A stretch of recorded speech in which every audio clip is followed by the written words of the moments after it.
Okay, perfect. Thank you. Thank you very much. Thank you for inviting me to discuss this paper. I am infinitely sad that I am not there with you, but I trust you have all had a fantastic time at an in-person conference. So let me jump right into things. Irene's paper, which firms require more governance, evidence for mutual funds, revealed preferences. So Irene did a fantastic job presenting the paper. I'm just going to very quickly summarize and then I'll jump into my comments. The research question, do mutual funds prefer some companies to adopt certain governance provisions relative to other companies? And they have this unique empirical approach, which is going to enable her to obtain funds preference rankings across different companies. So the idea, to put it very simply, is suppose in a given year, multiple companies have a shareholder proposal to require a majority vote. Many mutual funds own shares in multiple companies with such proposals. Each fund may vote for some of these proposals and against others. Irene can then infer in which types of companies do mutual funds perceive majority voting to be better. And majority voting is just one example. She's going to focus on a total of 6 different types of shareholder proposals that appear on the ballot at many companies' annual meetings. So this is just an excerpt from my paper with Peter back in 2015, and what we found is that ISS, the biggest proxy advisory service company, engages in a lot of these blanket recommendations. So you can see on many of these different proposals, a total of 5 of the 6, ISS effectively always recommends against management. But in contrast, when you look at the frequency with which mutual funds vote on these proposals, it's much more mixed. Mutual funds are much less likely to adopt this blanket approach. And it doesn't appear to be driven by business ties. And so the question is why, which I think is just a fantastic question. We really don't know. We say, yeah, funds vote in a more company-specific manner, but nobody's really dug into the why before, and that's exactly what Irene is doing. So my comments are going to focus on 2 issues. First, the interpretation of results, and second, heterogeneity across proposals. So Irene showed this schematic. I just have part of it excerpted here. We have shareholder proposals listed down the left-hand side. And then here I'm just showing you one company characteristic, board independence. And if you look at all of the negative coefficients with lots of stars, what that's indicating is that funds are more likely to support proposals for these last 3 things on the list, majority vote, declassify the board, and independent chairman, among companies with less independent boards. And that makes sense, right? If you have a less independent board, we have a wide body of literature suggesting that that's indicative of less stringent monitoring. And so mutual funds would be more likely to vote for proposals that added more sort of stricter channels of monitoring, whether it's a majority vote or an independent chairman, etc. This is very intuitive. One small question I had on this, during the author sample period, we know that all companies have to have more than 50% independent directors, and a lot of companies have much higher than that. One exception to that rule, though, is controlled companies. And so I was wondering if these results are picking up board independence per se, or maybe the effects of controlled companies. It might be interesting to dig into that a bit. Okay, moving on, her next set of agency proxies are insider ownership, CEO ownership, and CEO abnormal compensation.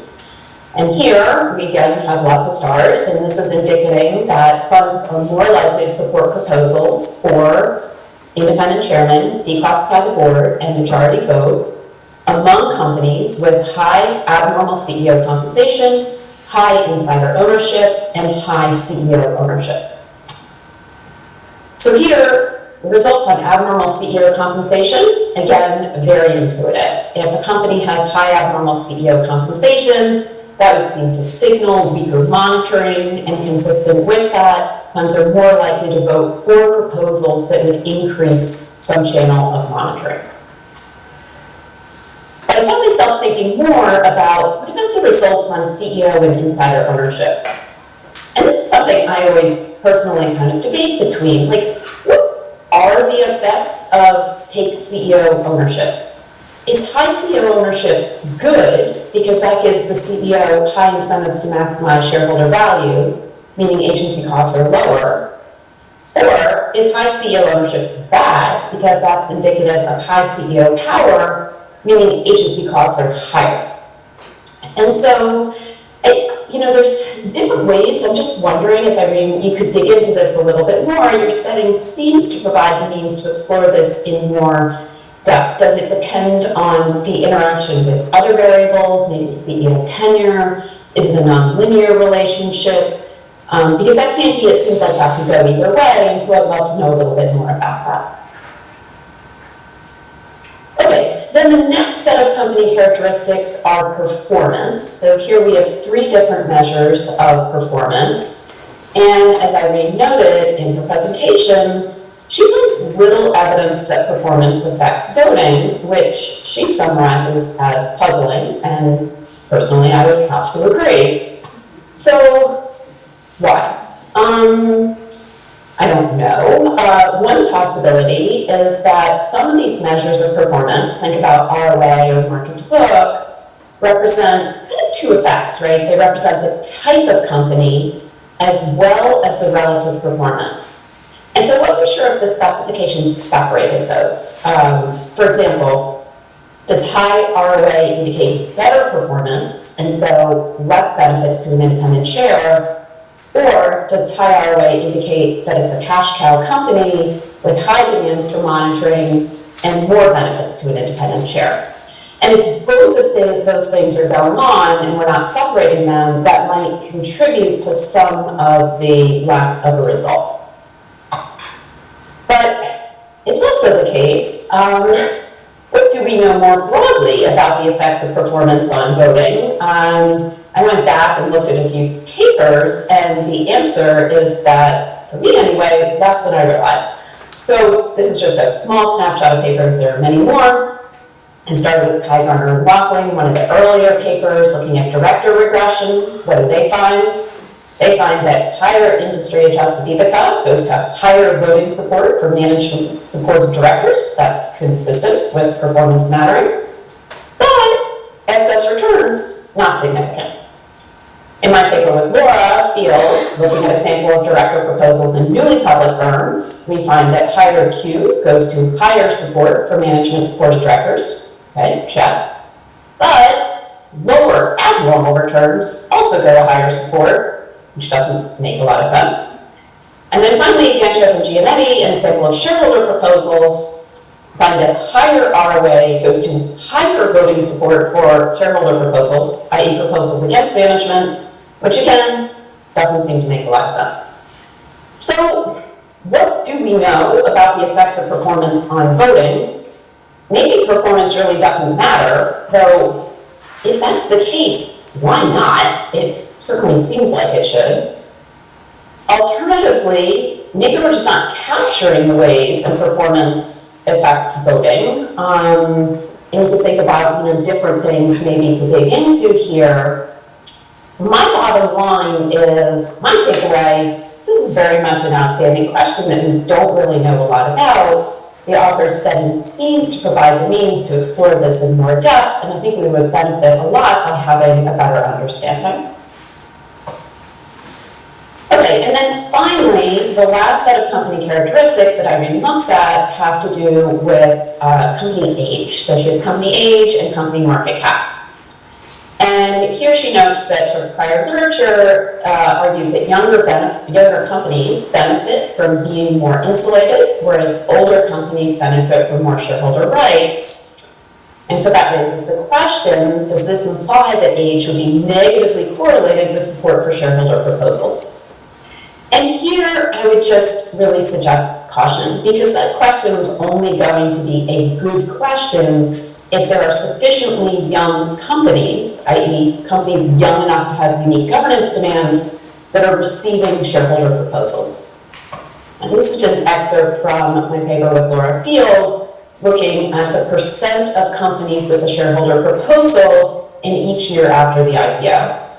And what you see is that extremely few truly young public companies are receiving shareholder proposals, meaning there's just very, very few truly young public companies in the author's sample. So I just really wasn't convinced that this was the best setting to get at that question. Okay, in my last few minutes, let me go on to my second comment, and that relates to the variation of proposal type. So Irene's methodology takes advantage of proposals on a single topic across multiple companies. So if a fund votes for a certain proposal type in company X but not company Y, the inference is that company X would benefit more from this proposal type. But what if the proposals in companies X and Y are not actually identical? So let me show you an example. Here are 3 companies that have a proposal with the right to call a special meeting. We have American Airlines. They have a first shareholder proposal to call a special meeting, and previously shareholders had no power to call a special meeting. Aetna had an existing ability to call a special meeting, and the proposal is to revise the terms of that such that now shareholders in aggregate will have to own 10% of the common stock. Bristol-Myers, also a proposal to amend, but in this case with a different bar of 15%. So again, these proposals aren't really the same thing. Another example, proxy access. Proxy access includes both adopt proxy access and amend proxy access. And those categories capture very different things. Adopt proxy access typically includes a 3% for 3 years ownership requirement, whereas amend proxy access typically focuses on relaxing these criteria, and those proposals get much lower support. This is just an excerpt of Citigroup's, but let me show you just very quickly. Here are voting results on proposals to adopt proxy access, and you see support rates around the sort of 50% level. In contrast, proposals to amend proxy access, much, much lower support. Small question, let me skip that. So to conclude, I love the big picture question of this paper. What factors influence funds' decisions to support certain shareholder proposals in some firms but not others? I really think the methodology gives an opportunity to better understand the entities, the opinions of entities with skin in the game, and the opinions of entities who should consider company-specific characteristics. Why are certain governance features more valuable in some companies than others? I would suggest sort of focusing on the cases where the methodology really can teach us more, maybe performance, and also ensuring that you're comparing apples to apples across companies. So I'll stop there. Thanks again. I really enjoyed the paper. Thank you. For Michelle to hear, can you approach the podium?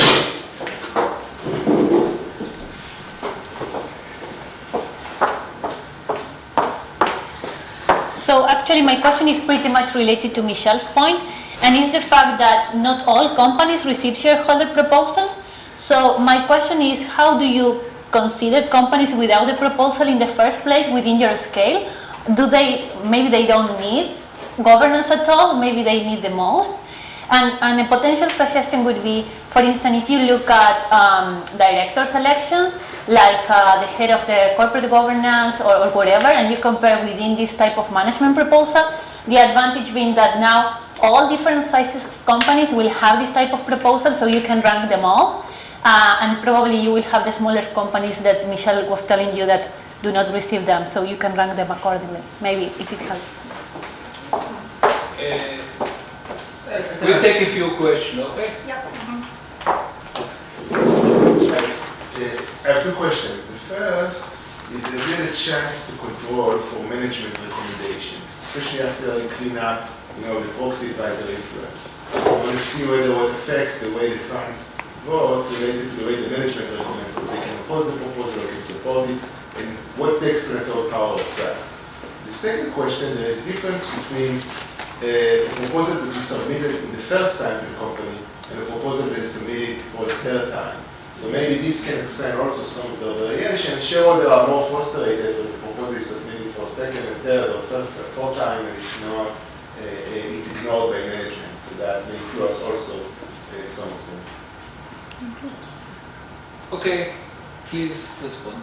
Okay, so yes, right? One quick question.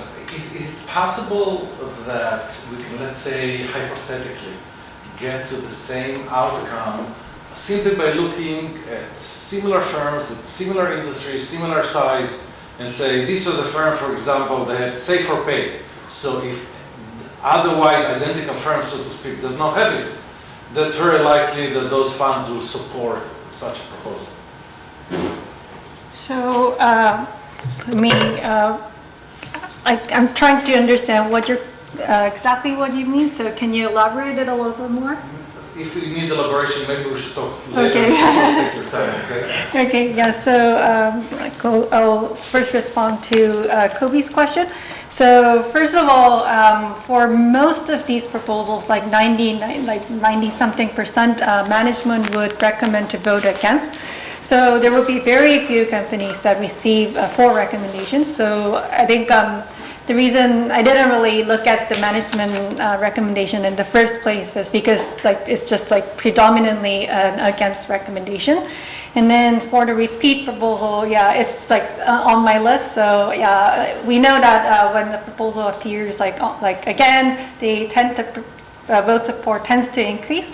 So I also trying to explore whether the rank goes up when there's a repeat proposal. Thank you for the suggestion.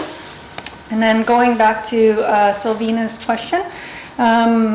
So yes, you're right in that I had to exclude companies that didn't receive the proposal. And then I think one justification would be that if a company really needs this governance provision, then they would have either implemented it already or shareholders might have submitted the proposal. So I think that's one rationale. But I think it's more of the reason I estimate this for companies that received the proposal is just because I don't have anything to data to estimate. But yeah, I think I'll have to think more about your comment on using the director election. I think there I might be also subject to comparing apples to oranges. So I'm not sure whether that's really feasible, but I'll follow up with you to get more idea on that. And then to Michelle, thank you very much for your fantastic discussion. And I would also have to thank Benny for inviting Michelle to discuss this paper. So I think all of your suggestions make a lot of sense, and then you gave me a lot of idea on how to think about the results, and then especially for the performance. I thought it was really puzzling, but maybe it's it's maybe of something expected as well. So yeah, so thank you very much for your suggestion. I'll incorporate these comments, and then yeah, the second comment on whether I'm comparing the same proposal, especially for proxy access adopting versus amending, I think your points are well taken. Probably I'll need to really go ahead and collect data, and then on proxy, I'll look into proxy statement to determine which is amending, what is the vote threshold, and so on. So thank you very much for your suggestion. Thank you so much. Irene, just one small comment. On some of these, in the appendix, when you list the different codes, the first job is you could just identify what's amend versus adopt just based on those codes. So in some cases, I think you can at least start to make headway pretty easily. Okay, yeah, thank you very much. Yeah, I'll look into that. Thank you. Thank you. Lots of work, ambitious project. Now, after Michelle drank a cup of water, she's ready to start with her presentation, right?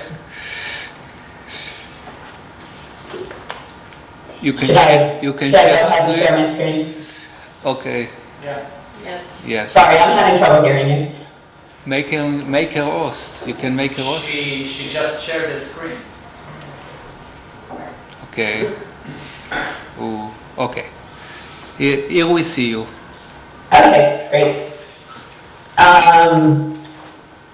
Okay, well, here I am again. So thank you for inviting me to present this paper. I'll just go ahead and jump into it. So these title is Are All ESG Funds Created Equal? Only some funds are committed, co-authored with Pinga Wang and Kelsey Wei, both at University of Texas at Dallas. So the motivation for the paper, investor flows into ESG funds. We all know they have risen dramatically, commensurate with investor interest growing in sustainability. But very much an outstanding question is how committed are these funds really to sustainability? To what extent do these funds investments matter? And to what extent do these funds influence corporate conduct, if at all? Mutual funds can potentially pressure firms through two channels, voice and exit. Burke and Van Steenbergen showed that the exit channel is ineffective in decreasing firms' cost of capital, and they suggest that a more effective strategy to achieve sustainable investment is engagement. So, motivated by their conclusions, this is exactly what we're going to focus on. So there are reasons to believe that there is very much variation in funds' incentives to engage.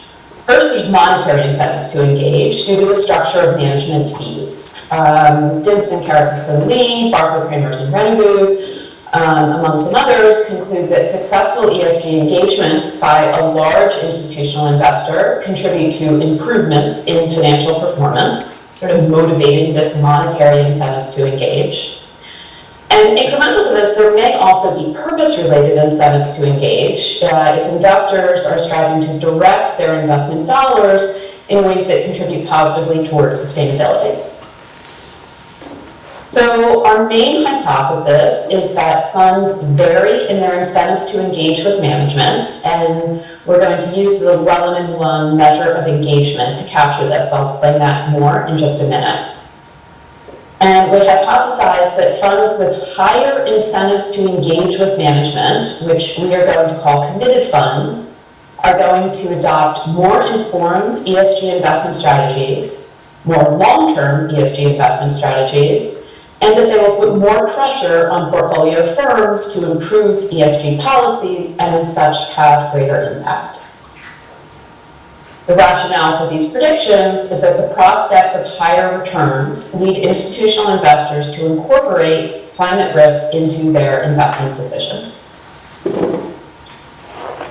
And ESG funds that successfully pressure portfolio firms may attract greater fund flows.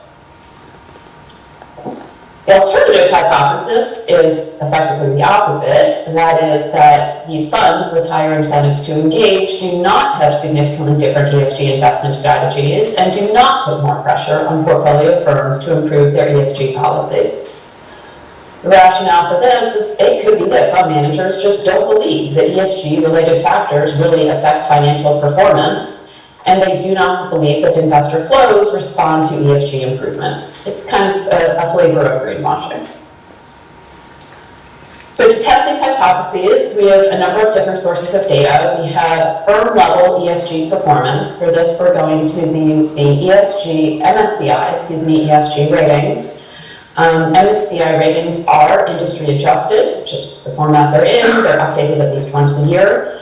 We're going to define high ESG stocks as stocks that fall within the top 3 MSCI rating deciles each quarter. For fund level data, we'll use actively managed U.S. domestic equity mutual funds, standard sources here on mutual funds. We're also going to look at asset managers' research on their portfolio firms, which we'll do via views of Edgar firm filings. And then finally, we have several different measures of environmental output, the TAPSIC releases, and the rep risk daily news of ESG incidents, and the rep risk index. Okay, so let me explain how we define committed ESG funds. The first step is to calculate each mutual fund's ESG rating each quarter. And to do this, we're just going to take the weighted average of the trailing 4 quarters ESG scores of the fund based on each firm in the fund's portfolio. And we'll label ESG funds as funds that fall within the top tercile. Then, having defined the ESG funds, we then calculate each ESG fund's incentive to engage on ESG stocks. And as I noted before, we're going to use the Llewellyn measure for this. where the incentive to engage is the sum of two components. First, there's a direct component. This is based on the dollar investment in each ESG firm. It captures the extent to which greater engagement increases the value of the portfolio and as such contributes to higher management fees. The second component is the float component, and this component is based on each fund's holdings in each ESG firm versus the holdings of peer funds.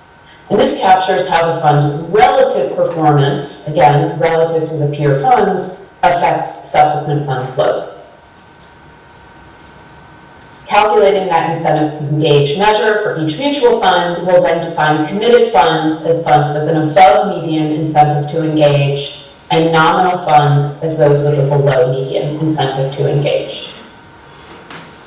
Just to kind of show a picture of what these different funds look like, so committed versus nominal ESG funds, both by construction have the same percent of their holdings in high ESG stocks.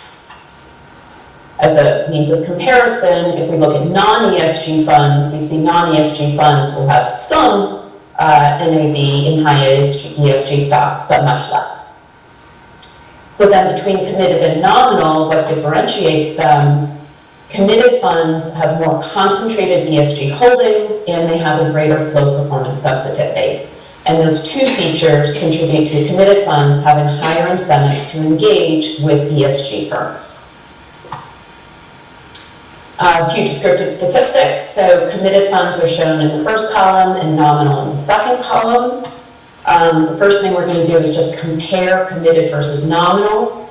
We see that along both dimensions, so in terms of both the direct component of this incentive to engage measure and the flow component, committed funds have higher incentives to engage than nominal funds. The second takeaway from these statistics is looking within committed funds, we see that committed funds have higher incentives to engage on their high ESG firms than on other firms. Whereas nominal funds, we don't find that difference. We do a few things to validate our measure of committed versus nominal funds. First, we compare it to the recently introduced Morningstar ESG commitment level measure. This was introduced in 2020, and according to Morningstar's website, is based on the investment process and extent of active engagement of the fund on ESG issues. The highest ratings are leader and advanced. Only 2 U.S. asset managers classify into these categories, but notably both of them fall under our definition as committed. In comparison, funds with the lowest ratings, so ratings of basic or low, there are 12 U.S. asset managers in those categories, and we classify 10 of the 12 as nominal. Our second validation strategy is a textual analysis of the PIS section of each fund prospectus. We compile a list of ESG keywords and their synonyms following prior literature, and we find that committed funds have significantly more mentions of ESG keywords. So again, using both of these measures, it does seem like we're really capturing something fundamentally different between committed versus nominal funds. Okay, so what empirical tests are we going to focus on? Our first set of tests looks at whether committed ESG funds pay more attention to portfolio firms' ESG risks as these funds strive to engage with firms on these issues. Second, we predict that committed ESG funds will implement more long-term investment strategies, again, as they work with management to achieve change and as they devote more resources toward engagement. Our third test is based on findings from these first two. We predict that committed ESG funds' greater incentives to engage and their differential investment strategies will contribute to more ESG-related improvements among portfolio firms. And then finally, we'll look at how this focus on ESG-related matters relates to fund performance. Okay, so test number 1. We predict that committed funds will pay more attention to their ESG holdings. Specifically, committed funds will conduct more research on firms around negative ES incidents compared to nominal funds. Committed funds, if they have high incentives to engage, which again is what this measure is based on, they should be more motivated to more fully understand the incident. And our measure of research here is going to be the views of firm filings on EDGAR by each mutual fund family. Our second prediction in this test is that committed funds will be less likely to sell ESG firms around negative ESG incidents. To the extent that committed funds have more deep understanding of the negative ESG incident, for example, through their greater research, through their greater engagement with management, they should be less likely to simply engage in negative screening. Okay, so here is a picture of what their research looks like. So on the x-axis, we have days relative to a negative ESG news event as reported in Repris. And the y-axis will show the probability that the mutual fund family views the firm filings on EDGAR. And what we see is that the committed funds, as shown in the orange line, do significantly more research around these negative ESG events than nominal funds. Again, consistent with committed funds being more committed to really understanding what's going on. Second, we look at the trading of these funds, again, around these same negative ESG incidents. Our dependent variable is fund net buys as a fraction of portfolio value. In the first column, we have trades by committed funds, and in the second column, by nominal funds. And what you see, if you focus on the coefficient in the first row on severe ESG negative news, is that nominal funds, their net buys are significantly lower following a negative ESG event. That is, nominal funds are significantly more likely to sell following a negative ESG event. In comparison, we don't find that same effect for committed funds. In columns 3 and 4, we aggregate things up to the firm level. So here we're looking at the change in shares held of the firm as a fraction of shares outstanding. In column 3, shares held by all committed funds, and in column 4, change in shares held by all nominal funds. Well, consistent with nominal funds being more likely to sell following severe ESG negative news, as documented in column 2, we see that the aggregate portion of the firm held by nominal funds decreases following these events. In comparison, the fraction held by committed funds actually increases. Okay, looking in sort of more depth, I want to keep looking at this investment strategy of committed versus nominal funds. So I've shown you that these funds have different strategies around ESG events per se. Now I'm going to broaden it and just look more generally. I'm going to posit that committed funds' higher incentives to engage are going to result in more patient investment. Engagement requires time, and ESG-related investments can take time to pay off. Required investments, in some cases, into ESG matters can contribute to short-term underperformance. A fund that's engaging with management, i.e. a committed fund, should have a better understanding of all these issues and thus be less likely to sell the company. So our prediction is that committed ESG funds will be less likely than nominal ESG funds to sell following poor financial performance. Relatedly, we also predict that committed funds will hold ESG stocks longer than non-ESG stocks, consistent with committed funds having greater incentives to engage on the ESG stocks within their portfolio. Okay, so first we have trading by ESG funds. These regressions are similar to those that I showed you before, but now instead of focusing on trading around negative ESG events, we're looking more generally at trading around poor financial performance. In this first column, we have trading by committed ESG funds. And what we find is that, consistent with a lot of literature on mutual funds, that following poor performance, these funds' net trades are lower. That is, they're more likely to sell. But interestingly, among committed funds, that tendency to sell is actually reversed if it's a high ESG stock, as indicated by the interaction term. In comparison, for nominal funds, we see that same tendency to sell following poor performance, but no evidence that it's reversed for high ESG stocks. And finally, for non-ESG funds, again, that same tendency to sell following poor performance, and it's actually a stronger tendency if it's a high ESG stock.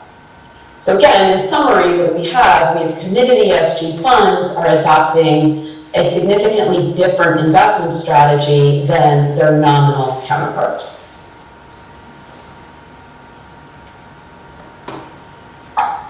So if these committed funds are adopting this significantly different investment strategy, then you would expect that to correlate with a longer duration of holdings, in particular, a longer duration of their holdings of the ESG firms in their portfolio.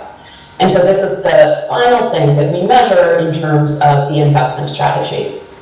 We measure duration as the number of months each stock has been continuously held in the portfolio.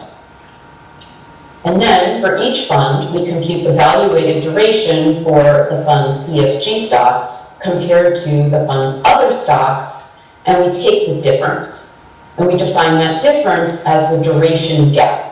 That is, on average, how much longer does the fund tend to hold its high ESG stocks compared to its low stocks?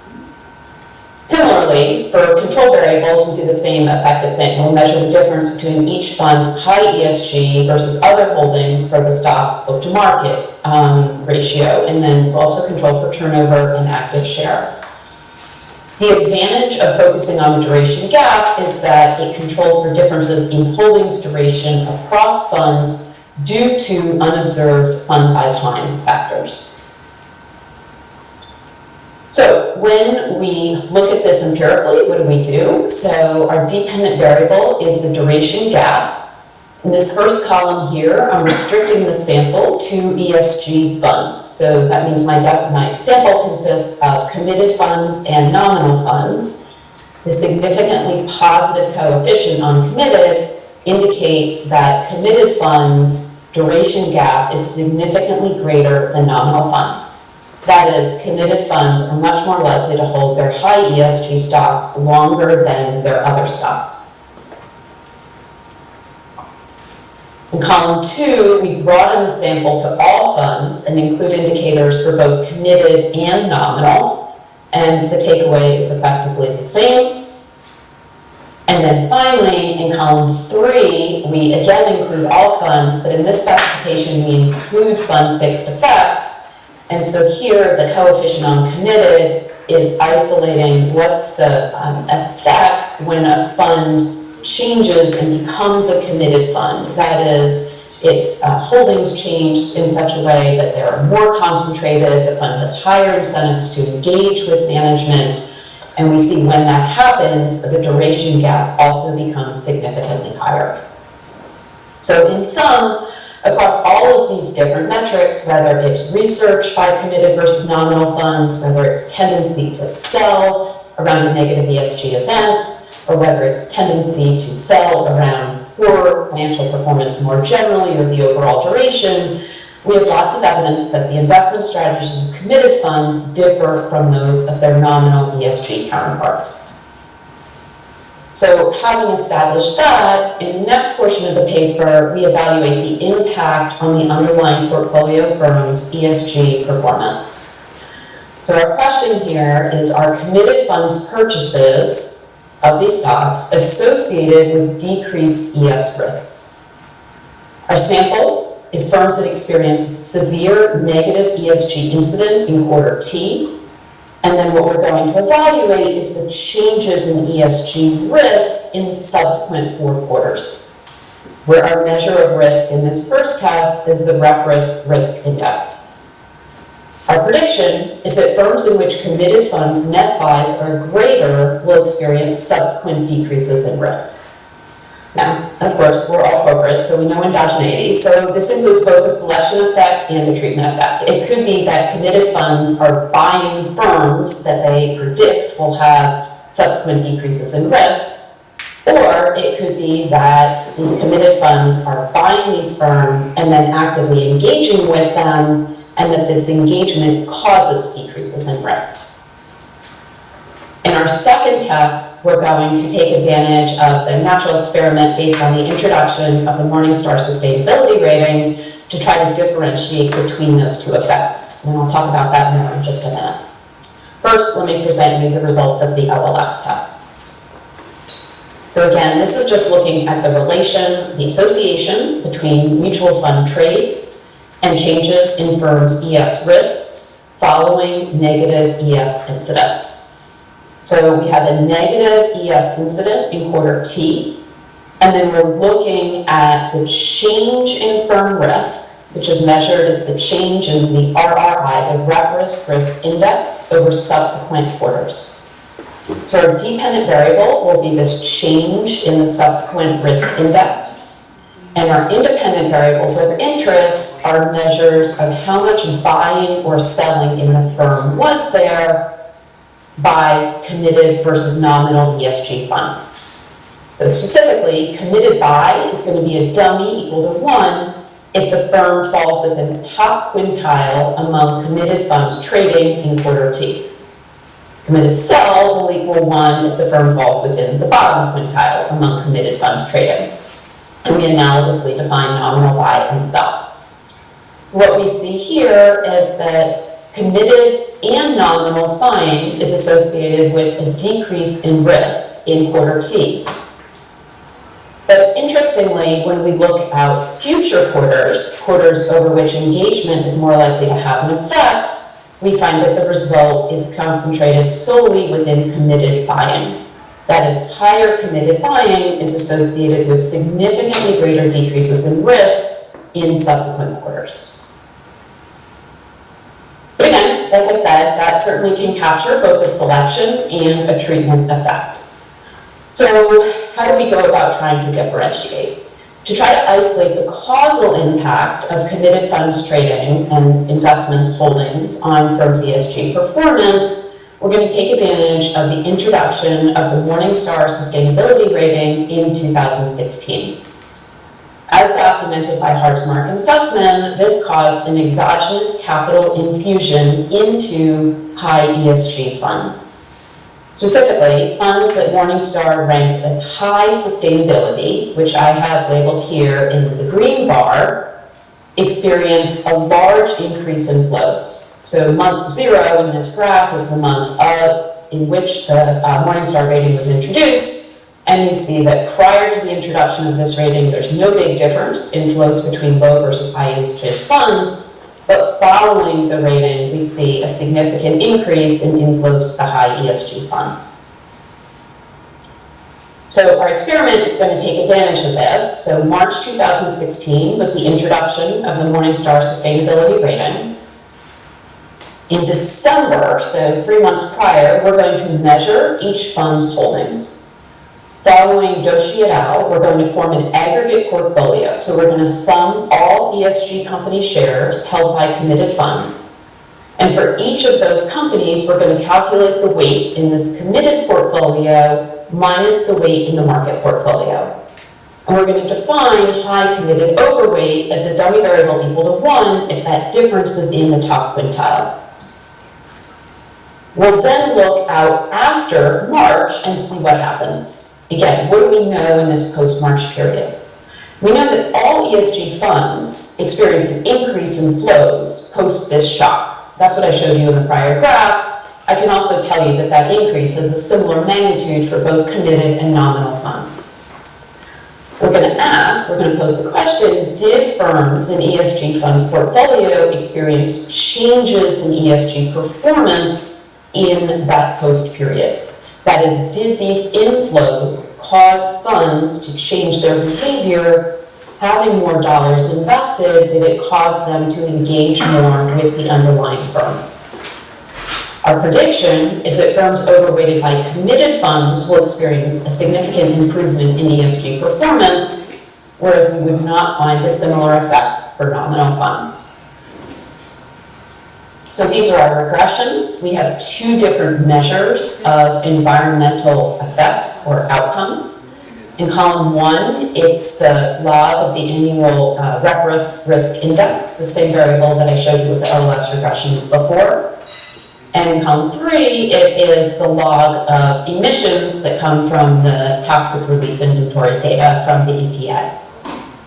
And in both cases, we see that this dip and dip setup, so when a fund is more overweighted by committed funds in the post period, we see a significant decrease in both firm risk and in firm emissions, which is very consistent with these committed funds having a causal effect on the underlying firms. Remembering, of course, that this committed overweight is defined prior to this Morningstar shock, and so should not be subject to the endogeneity concerns. In comparison, we don't find a similar effect for nominal funds. We do this year by year for the variables. We also separate it to see whether effects are concentrated within high ESG stocks versus other stocks. Here, results are kind of interesting, consistent with some other research in this area. We find that the effects are stronger within the high ESG stocks. It's consistent with sort of growing evidence that if a company already has a fairly strong ESG profile, they are more sort of open to change. They are more worried about having a downgrade, and so these companies tend to be more receptive, and that's exactly what we find here. Okay, and then finally, in the last part of the paper, we ask, do committed funds, do they do well by doing good? So, the evidence on ESG and performance is obviously very mixed from both a theoretical and an empirical standpoint. There are reasons to believe that high ESG funds could outperform, and there's literature to support that. There's reasons to believe that high ESG funds could underperform. There's also research to support that. We're really going to drill down, though, and look at the relative performance of committed versus nominal funds. So specifically, do committed funds outperform their nominal counterparts? Does engagement pay off in terms of higher fund returns? And specifically, does engagement pay off in terms of higher fund returns on the ESG stocks? Because remember, that's really what our incentive to engage measure is capturing. It's capturing incentives to engage on high ESG stocks. So as a first step, we just look at overall fund returns. We regress them in column 1, we have all funds. We regress them on both a nominal and a committed dummy.